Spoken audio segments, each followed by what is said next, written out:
Hello, Internet friends. I found this awesome article from the Pew Research Center website. Looks like our Congress now is the most racially and diverse ever. Ever. Looks like the white population of Americans. Well, we don't even know if that means Americans. It could be anybody that's white is 61%, but I think that the percentage of Americans is probably a lot less because all these people are just flooding in, and they've been flooding in for years, and I can't prove it, but I think there's been about 25 million people a year since about 1980. That's just my guess. You know, there are a lot of towns in the equatorial areas are being cleaned out, and the people are being dropped off here. And unfortunately, I did not see, when I found all this information, I didn't save links or websites or archive it or do whatever it is that people do that don't trust the government or the internet or anything like that.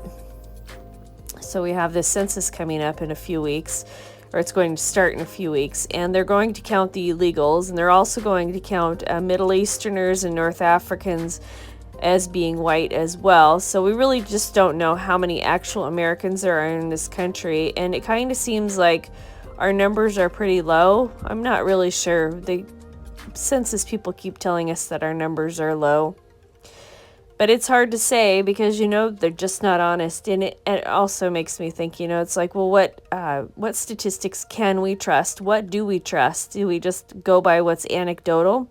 I mean, we can trust the number of people that, or at least the diversity in Congress, because that's pretty much in black and white. We can read that. We can actually look at their faces and count to see which group they belong to. Look at that. U.S. population of whites is 61%. Does that just make you sick? It makes me so sick.